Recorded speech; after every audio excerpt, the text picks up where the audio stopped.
welcome to Thursday Thoughts, this time from your Associate Rector. I wanted to take some time to talk about an issue that's been weighing on my heart very heavily recently. That's suicide. September is Suicide Prevention Month. And first off, I want to give a shout out to a parishioner, Maureen Clayton. She is a licensed marriage and family therapist who has used this month on her Facebook account to highlight for those who follow her different suicide prevention strategies. One of the things she created is this is a calendar for September, and each one has a concrete idea of something that can either help our own mental health or help the mental health of somebody around them. Even though we're halfway through September, these are all still great ideas. So I'm going to share this with this video so you can have a copy for yourself. Often suicide is the result of untreated depression. And I'm here to tell you that for the church, there is no shame in having mental health struggles and for reaching out for help. Reach out to friends, family members, clergy, and other mental health professionals.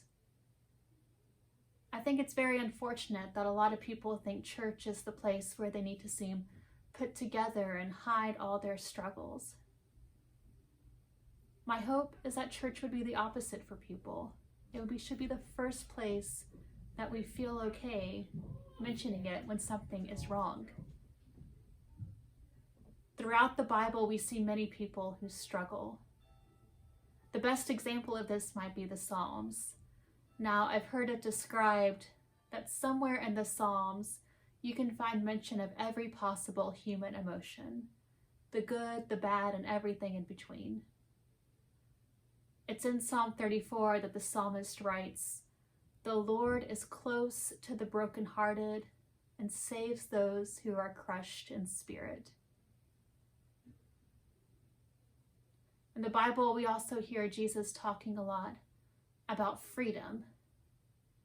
And it's important to remember that in having freedom, that means we have freedom to be honest.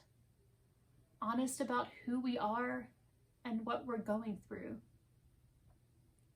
What I like is that often when we're honest, it gives freedom to those who listen also, to also be honest about their lives. None of us should have to feel like we fake it. Not with God and not with each other. Now, between this pandemic and hurricanes and countless other disappointments, I know life has been particularly tough lately.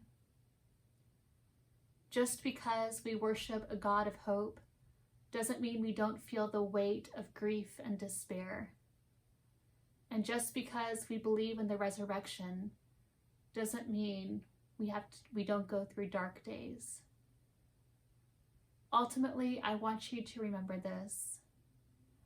God created you to love and be loved. That doesn't mean it's always easy or natural. It's okay to not be okay. Please reach out. Reach out to me or Paul or Lisa. Reach out to a trusted friend or family member. Reach out to a mental health professional. Even you can call the National Suicide Hotline, which I'll leave the number for here. Just remember, God created you to love and be loved.